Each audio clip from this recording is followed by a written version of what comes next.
Well, everyone, my name is AJ Wilcox. I run b2linked.com. We're an ad agency that literally LinkedIn ads is all we do. Obviously, a huge fan of LinkedIn. And I'm super excited to be with Sarah Wise today, who is a great friend. And she is the author of Instabrain, which is the predominant. Oh, yeah, you can hold up that copy. Yes. Okay, so this is the predominant book for learning about how Gen Z interacts with social media and how they're purchasing, which is obviously going to be really important for you. If it's not already, it will be in the coming years. Sarah, like I said, longtime friend. We speak at a lot of the same conferences, and we actually got together in person before the COVID thing happened. We got a chance to do a lot of like original research, interviewing students, members of the Gen Z community live. And I am so excited to be here today. Sarah, take us away. Tell us about the study and kind of lead us into the discussion. So I think the study started because as I was going to conferences and I was presenting about all the social media that Gen Z uses, there was always a question after the conference like, hey, I noticed you didn't talk about LinkedIn. Why didn't you talk about LinkedIn? And I would always say things like, well, it's because it just didn't come up when we were talking to Gen Z. I mean, we did almost 2 years of research on Gen Z before I started speaking about it. And I mean, it was all sorts of research, qualitative research and quantitative research and in-home ethnography pre-COVID, where we would actually go into people's homes and hang out with teenagers. I literally spent 1.5 years hanging out with teenagers. And I mean, that was fun. And what's interesting was that it just, the topic of LinkedIn never came up. And most of these interviews were fairly open-ended, like, show me how you use technology. How are you using technology to do your homework today? Walk me through it. Or like, what are you researching right now? Like, oh, you're into guitar and you're into rock music. Like, tell me about that and show me what you're doing and how you're doing that. Oh, you're into this video game? Tell me about it. How, where do you go to find information on this? And watching them switch between devices and between social media apps and diving deep into topics and things like that. But LinkedIn never came up. And even with the kind of older Gen Zs who are now entering the workforce, they would say things like, oh, I'm looking for a job. And we'd be like, oh, show me how you do that. And they would go to Indeed, or they would go to other places, or some of them were using LinkedIn, but it was with like surgical precision. So they would go in there and they would be like, yep, I'm going to search for a job. Okay, I found something. Okay, I'm getting out now. And it was like as fast as they could get out of LinkedIn, they were doing that. And so when we got together, AJ, I think I approached you because I was like, okay, I don't get this. People keep asking about it. I need to have an answer. Let's figure out what's going on. And I forgot to mention that you are the CEO of a market research company. So just to be very clear here, it was definitely you who approached me, because it never came on my radar to think, hey, I should go and do an original study. Like, it's definitely not in my wheelhouse. Yeah, and that, I mean, it originated because we were doing market research on Gen Z for big companies like Google and some large banks and things like that. And what happened was that we started asking the question too, like, how do your new employees like find you? Where are you putting your job posts up and seeing the most Gen Z applicants? And we were starting to ask those questions, and LinkedIn was just not coming up that often. And so anyway, so we started digging into it and we started doing our own research. And what we found was really interesting. It was really surprising, because what we found is that over 50% of Gen Zs across the country, they have a LinkedIn account. I mean, most colleges and universities, I would say older Gen Zs, like 18 and up, they have a LinkedIn account. And it's in large part because most universities, as a part of like career class or a requirement for some sort of career services, tell their students, you need to download LinkedIn, you need to create an account. And so they have been asked to create an account, in some cases required to create a LinkedIn account. And so over 50% have a LinkedIn account, but only something like 4% were using it. Yeah. I think it was 96% of the people we talked with, and these were Gen Zs across the country in the older Gen Z age range, so from about 18 years old to 24 years old. So really like in college, getting their first job, applying for those entry-level jobs.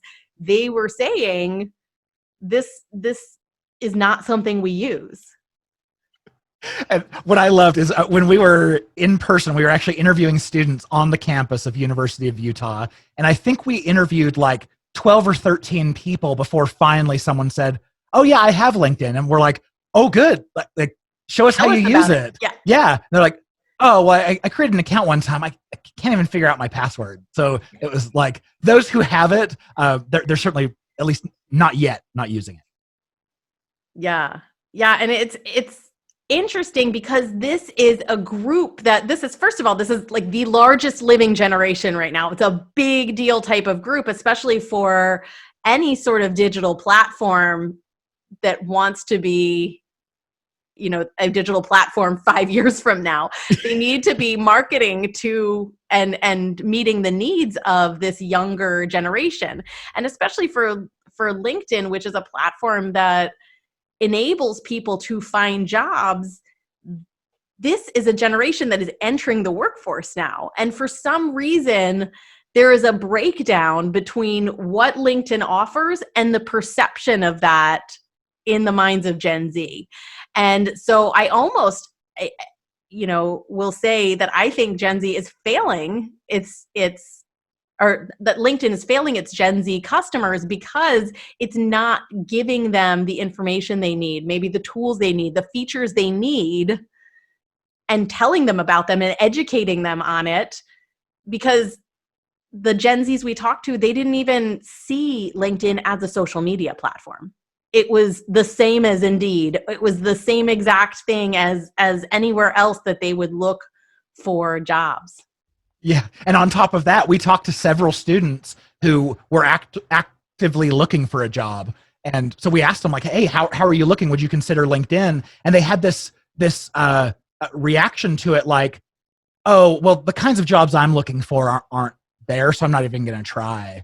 Yeah, and some of the jobs were like internships, like, "Oh, I need a professional internship." And we were like, "Oh my gosh, that kind of stuff is on LinkedIn." Like, of course we couldn't say this because we were conducting like very third-party neutral interviews, but in our minds we were like, interesting. AJ, Thanks for the feedback. AJ was telling himself like, "Namaste, just keep calm, don't AJ, show facial expressions." Expert in all things LinkedIn, yes. It was very sad. So yeah, tell us more about like what are the findings? What really surprised you as you were going through this research? I think what surprised me the most is that they don't see this they don't see LinkedIn as a social media site. Like, it is not in their heads anywhere close to what an Instagram is or even a Facebook is. Like, they know, like, they're not using Facebook as much as, say, an older demographics, but they certainly understand that Facebook is a social media platform. They're just not seeing LinkedIn as a social media platform, and they're definitely not seeing it as something that they would use. Yeah.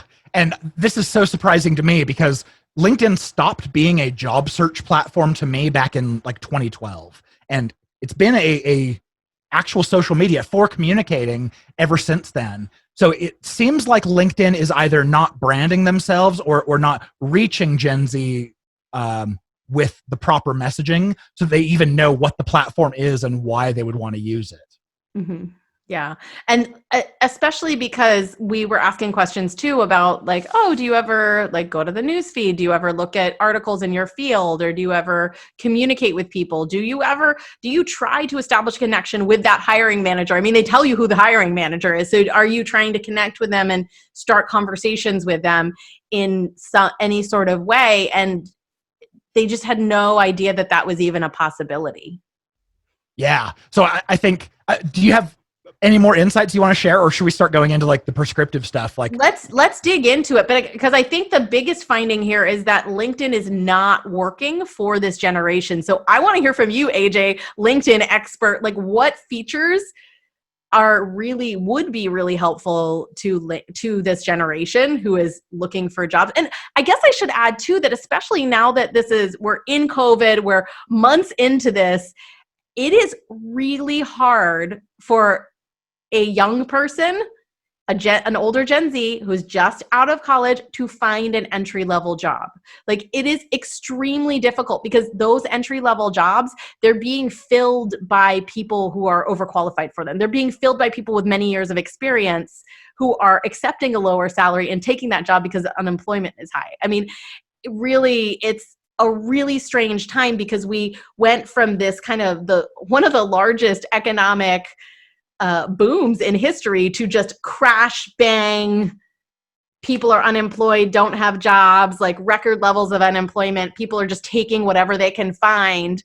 And that made it so much harder all of a sudden to find jobs. And so I would have assumed that because of that, a young Gen Z who is extremely digitally savvy would be like, oh, let me hop on LinkedIn and see what there is to offer. And we're just not seeing that. Yeah. And first of all, Gen Z, I totally feel for you. I graduated in 2008 and I came out going, yes, can't wait to attack the world and go get a massive salary. And then I found every single company was on hiring freeze due to the big economic downturn. I love that you're talking to Gen Z like they're on LinkedIn. Like, sorry, they're going to be posting this on LinkedIn. and you're, I think that's the thing. If you are watching this on LinkedIn right now, you're probably not Gen Z. Yeah. Or if you are, you're one of the only ones and you should be very proud. But that's true. I totally you're ahead understand. Of your game. Yeah. And I absolutely understand the what they're going through right now because it was tough. I mean, I had a year of digital marketing experience when I first graduated, and it took me 3 months to find a job for like $14 an hour. And if you look at the numbers of Gen Zs right now who are moving back in with their parents, it is just off the charts, astronomical, especially even if they're still in college or they've extended their college because they're like, I can't find a job right now, so I'm going to go for another semester and see what happens. Go take that karate class. Especially because it's all virtual now. And I think a lot of them are also helping their parents out with their parents' jobs and things that are going on with their parents' lives too. That's awesome. That just strikes me as actually really, really intelligent. It might be like just necessity is the mother of invention, but I'm like, yeah, if I had a Gen Z son or daughter who was getting ready to enter the workforce, that's exactly like the hustle I'd want to see from them. Just figure out anything you can. It is a hustle. I mean, I interviewed one Gen Zer recently who said that he had moved. He actually was in LA trying to start his career and then had moved back home to New Jersey to help out his parents' power washing company and was doing a ton of just manual labor power washing because that's what his family needed. Oh, that's fantastic. Good for those people. I know I'm not talking to you because you're not here, but good for you. He's never going to see this because it's not on LinkedIn. Yeah. But if we posted it on Instagram, he'd probably. Oh, totally. Yeah, let's repost. It's just in little 30-second snippets. Snackable content. That's what we call it. Yes. Well, break down only the most valuable stuff, which is obviously all of it. So we can kind of get prescriptive here. We can talk about the things that we think Gen Z could do, which obviously we're not talking to you, Gen Z, but maybe parents of Gen Z are watching. These are the things that you can help your children understand and kind of give them a boost into the workforce. So I think the first thing that I would point out that I think is the biggest no-brainer about it is if you have a son or daughter who is looking for a job right now in a really competitive environment and they're not on LinkedIn, the ability to go viral on LinkedIn organically right now is insane. It's basically what happens is anytime someone hits like, comment, or share on your post, it then goes to a portion of their followers. And so the more people that are liking and engaging, the more people LinkedIn starts showing it to that aren't even in your network. So and that's so big because being an influencer is the be all end all for many in this generation. That is the goal, to get their ideas and their brand, because they really do think of themselves as an online brand, to get that out into the world. Exactly. Yeah. I don't think that they understand how easy it is to be a thought leader and organically grow on LinkedIn. And that's my point really for this is you think about the kinds of thought leaders who are bubbling to the top on LinkedIn. I mean, there's 30 I could name off who are HR experts. There are 50 who are sales experts who are just sharing stuff and trying to become well known. I don't know any Gen Zers who are talking about the experiences they're having, being authentic. I mean, for a generation who totally understands the value of becoming an influencer, the landscape here is totally ripe for someone of this generation to come in and run it on LinkedIn. And I think I will say though, it's a lot different than the social media that they have right now, because a lot of them are maybe doing YouTube videos or on Instagram, or even doing TikTok, little 15-second TikTok things, and that's happening on video. And LinkedIn's platform is just not set up for video. I mean, even doing this interview alone, we had so many tech difficulties getting Restream to work and getting like LinkedIn's video platform to play nice with the LinkedIn Live on an interview with two videos connecting, like to the point where we're just like, screw it, let's do this on a Zoom video and we'll post it afterwards, which defeats the whole purpose of LinkedIn Live. And I also think that LinkedIn needs to take some responsibility here and say our features are not set up for the types of video sharing that Gen Z wants to do, that they are accustomed to doing on other platforms. Oh yeah. And the way that video works on LinkedIn, if you don't already know, you can attach video to it. So we could upload this as a native video, which I'll probably do if it's less than 30 minutes. I think that's the limit for uploading video. For going live, they don't have a very, there's not a native ability to just like hit it and go live. You have to use a third party, which means you're looping in all of these other technology issues, which is why we are not doing this live right now. So it adds a lot of complexity to it, where this is a generation who is just, they're used to just hold up your phone, start recording yourself. I mean, and we even tell when we do market research for companies, when we're doing product research for companies, we will even tell them, if Gen Z can see your technology or notices your technology, you're doing something wrong. Because it needs to be invisible. Like, it needs to feel completely seamless. Like, oh yeah, I just pushed a button and yeah, of course that worked. So this whole, let's connect through a third party thing, and I have to figure that out. I need accounts. So I have a phone call with somebody at Restream. They don't hop on the phone. So, I mean, just all of this contributes to like not a great experience for this generation. Yeah, and no knock on Restream, because I actually love Restream, but the fact that we have to I think Restream is great. I mean, I think the reason that it didn't work for us is because you've got like a computer, a DSLR hooked up, wires connecting, and there was some sort of delay with the video and audio. So I don't think this is a knock on Restream at all. I think this is a knock on LinkedIn not natively offering the ability to just like plug and play, like put a Zoom conversation or do some sort of thing. Like, I almost feel like they should have a studio in LinkedIn's platform. You can put two people in there and have a conversation like we're having right now and do it live. Like, why are we doing this on Zoom and Restream and linked, like even just to get it into LinkedIn Live? And the same solution that they could create that's just two people talking, they could create a Zoom competitor where it's like, hey, don't even log into Zoom, have all of your meetings on LinkedIn with your colleagues. Like, it seems like maybe missed opportunity here.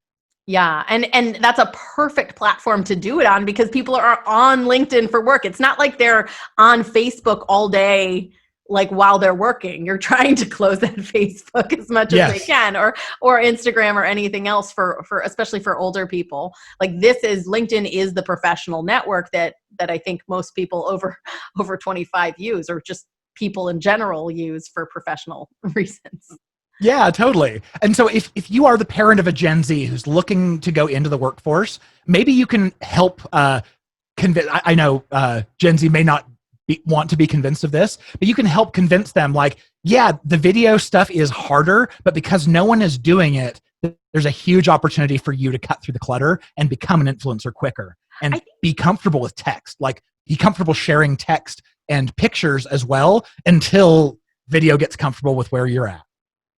I think one of the other findings that that we saw that kind of surprised me. I mean, I guess once I thought about it, it was not surprising at all, but it was the fact that one of the reasons that Gen Z struggles with LinkedIn is that they go on LinkedIn, they see all these thought leaders, they see these people with great resumes because they've got 20 years in the industry or whatever it is, and they're like, oh, my resume doesn't look like that.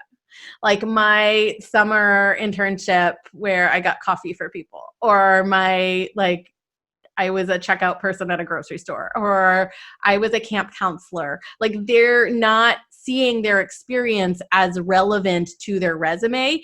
And that's in large part because of how they think of social media accounts. So they do think of, you know, that like most Gen Zs have 5 or 6 Instagram accounts, for example. And we call them Finstas and Rinstas. And a lot of people think that they're fake Instagrams and real Instagrams, but they're not. They're actually, like, they're all real, legitimate accounts. They're just for different slices of their personality. And they're curating these little pockets, these little brands for themselves within each account. So if you're a Gen Zer and you're into photography, you might have a photography account where you just follow photography people and post photography things. And you might also be into like a YouTube celebrity. So you're going to have a fan account for them. And then you're going to have your normal account, your like school account where all your friends go. And then you're going to have like a separate account called your spam account, where like it's just for your close friends, where you can be a little more real, because none of these are fully real. It's all just like little like curated slivers of themselves.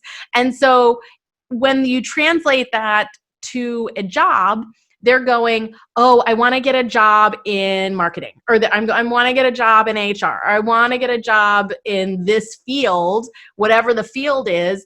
And they're saying none of my past experience tells that curated story to get me that job. And they're not seeing the connection between, hey, the fact that I was a camp counselor actually taught me a lot of teamwork and planning and project management, because I had to coordinate with other counselors and I had to plan activities for the kids and I had to do this and I had to do that and it taught me responsibility.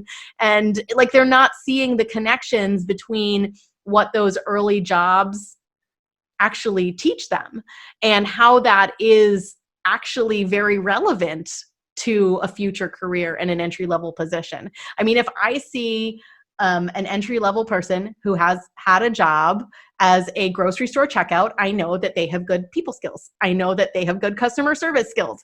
I know that they could basically make small talk with anybody, and that they listen and they take directions. And like, you know, just a lot about them based on an entry-level job, even if it is not applicable to the job that they're applying for, but they don't see it that way.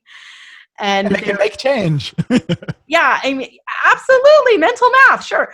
Maybe. I don't know, with all the cash registers that just give it for you now. But yeah, I mean, I think that we also have to do a better job as, you know, as parents and as parents who are listening to this and talking to your Gen Z kids about, you know, when they put their resume on LinkedIn, or even if you're a school and listening to this and saying, what am I going to teach to these students in this career class? One of the things is, please list everything. It is relevant. And the fact that they can distill, if they can say, I learned teamwork skills because I did this, this, and this at that job, that's even better. And also, like, I wish that they could do some sort of video resume or something instead.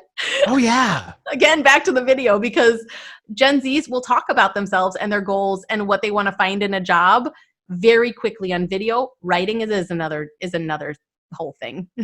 Oh, yeah. Yeah. If you can read a resume written out of emojis, like, Gen Z is going to do great. I don't know. Yeah, writing skills probably not quite there yet, but I don't know.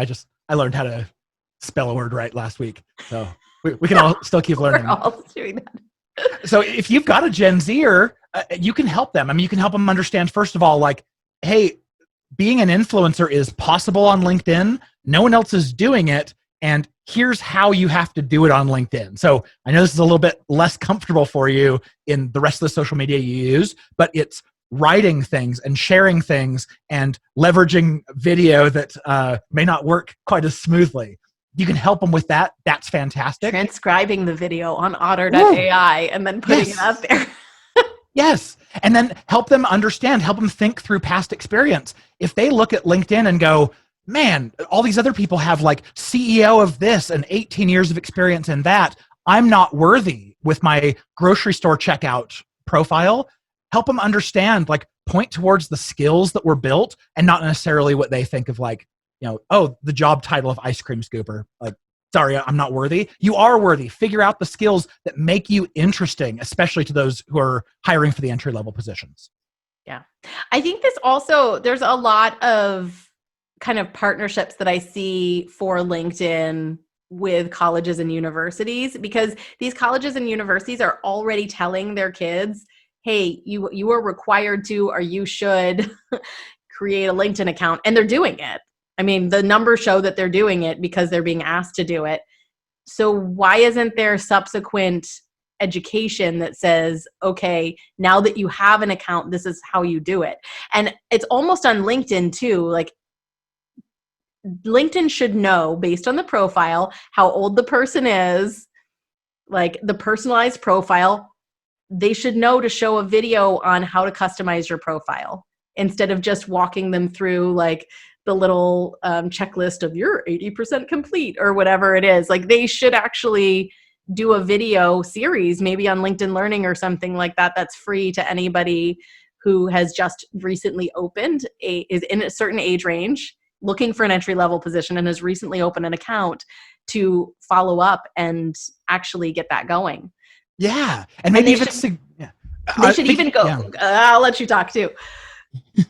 I was going to say, maybe even consider like some kinds of suggestions where if someone puts like common titles like grocery store clerk or babysitting, it might pop up recommendations and say other people who have this experience have phrased it like this and have used these points from skills they've learned. So maybe even consider some of those. If it's not a video, maybe it's dynamic pop-ups. Yeah, and also the email is one thing we found in just years of a couple of years of Gen Z research, is that email marketing is not dead for this generation. I mean, a lot of people think that this generation, they assume that this generation doesn't check the email, but they are actively checking email. So an email campaign from LinkedIn to people in this generation would work, like where it's like, hey, here's your, for the next week, every day, we're going to give you like a 5-minute task to do on your LinkedIn profile to make it better. That would work. and make sure to appeal to their egos, because every child of this generation has been told that they are made of gold. They're special. Yeah, you're totally special. Yeah. I love it. And I love the idea of the college partnerships. I mean, for LinkedIn to go into junior colleges or state universities and work to make sure that not half of all students end up leaving with a profile, but 100% have them. They have a presence on campus. They have events they've put on together and sponsored together to help educate people, like not only create an account, but this is how you can use it. I think would just, I mean, it's not going to reflect on next quarter's stock results, but it will, like 4 or 5 years from now, I'm sure it'll do massive things. Yeah. And imagine if you started your LinkedIn profile and like started recording the project you worked on and everything when you were 20 instead of when you starting when you're 30 or 35. I mean, just imagine that, like how much more like meatier your profile would be.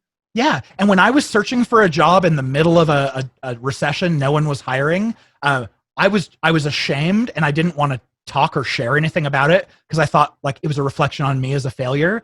But especially with this generation who has watched influencers, they understand the value of being authentic. And maybe it's a Finsta, but at least they see that there's value in showing your authentic self. Someone who goes through and starts like cataloging and showing what their experience is of like, hey, I'm job searching like this. Oh man, I guarantee you would find a job so fast when people are seeing the hustle that you're putting in and your control over media. Yes. And the documentation of it and stuff like that. If I saw somebody who could really do that and was hustling like that, I would immediately think, wow, they will hustle for my company if I hire them. Absolutely. And that's what you want. Like, that's the only thing I'm looking when I hire for someone. I just want to see drive. If you are driven and hungry, I can teach you anything about LinkedIn ads. And this generation is hungry to begin with. I mean, remember that unlike millennials who grew up in a boom, this generation grew up in a recession. These are post 9/11 kids. I mean, they grew up in a time of war and recession, and they are hungry for work to begin with. I mean, these are kids that with millennials, they were like, oh, I'll take a year off and explore Europe and backpack and find myself. And we're not seeing that in Gen Z. Like, this is a generation who is entrepreneurial. 61% want to start their own businesses when they come out of high school. And it's amazing to me. And they're, in addition to that, they're valuing traditional education, and they understand, okay, I want to start my own business, but I have a lot to learn to do that, which is a really interesting finding, that they're entrepreneurial but value traditional education as well. It's not the tradition. It's not that entrepreneur, that millennial entrepreneur, like, forget this college. I'm just going to drop out and I'm pretty smart, so I'll make it. Yeah. Other entrepreneurs have done it. I mean, well, and I don't know, is there is there like something we pin on this generation that feels negative? Like, do we talk about Gen Z like they are, because I'm on the elder side of being a millennial, but I very much side with millennials. And I was afraid to admit I was a millennial for years, because everything I read was millennials are lazy and entitled, and and they eat too much avocado toast, and they can't buy a house. Yeah, yeah. Exactly. I mean, there's all of that too. And I'm with you, AJ. I'm a few years older than you. When you said when you graduated, I was like, I'm quite a bit older. But yeah, I'm in this actually a micro generation between, we talked about this micro generation between millennials and Gen X, where we didn't grow up with high-speed internet in our homes. So we actually behave more similarly to Gen X than we do to millennials. And it's kind of an interesting micro generation. And I wonder if there's going to be some sort of micro generation here now that's like the COVID generation or something like that. I mean, they call that micro generation the Oregon Trail generation, because they're the kids that like grew up with the big floppy disks where you're like sharing a computer at school with like 3-4 other kids, and you're like walking across the country and dying of dysentery. Shooting squirrels, all I ran out of ammo again. No. Oh no. Somebody stole my horse, an oxen. I loved Oregon Trail. Man. Yeah. So, I mean, I wonder if there's going to be a similar micro generation here of like the the young adults who were trying to find a job during COVID. Yeah.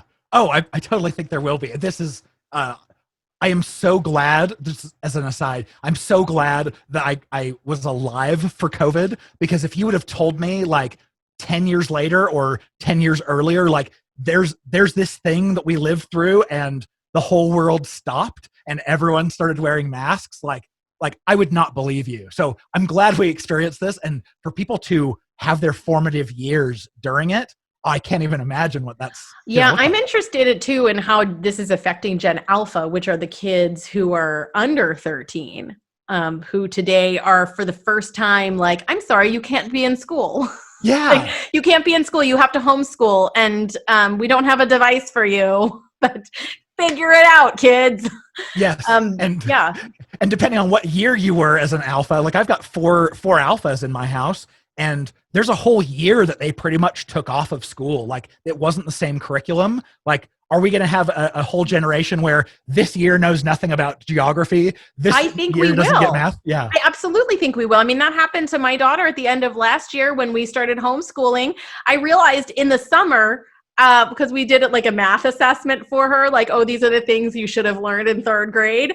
And she missed math, basically. All the things that you learn at the end of 3rd grade math, she just was really weak on them. And I was like, I was there. I was homeschooling you. I know you did this. I know you learned how to convert fractions, damn it.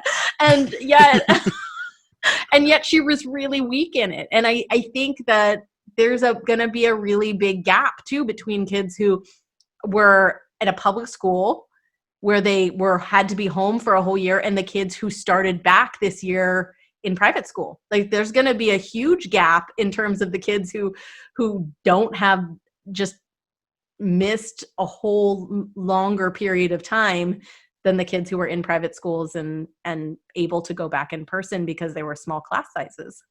Oh, incredible. This will be so much fun to watch. I know we need to wrap up. We're out of time, but thank you so much for getting together, cooperating on this study together. This was amazing. I could not, and I would and not we have all done it. I will say all the research, we'll post a link to it, but it is posted on the BIXA research blog. So if you want to see the findings of the research, the major findings, it's all written out and kind of like in a story.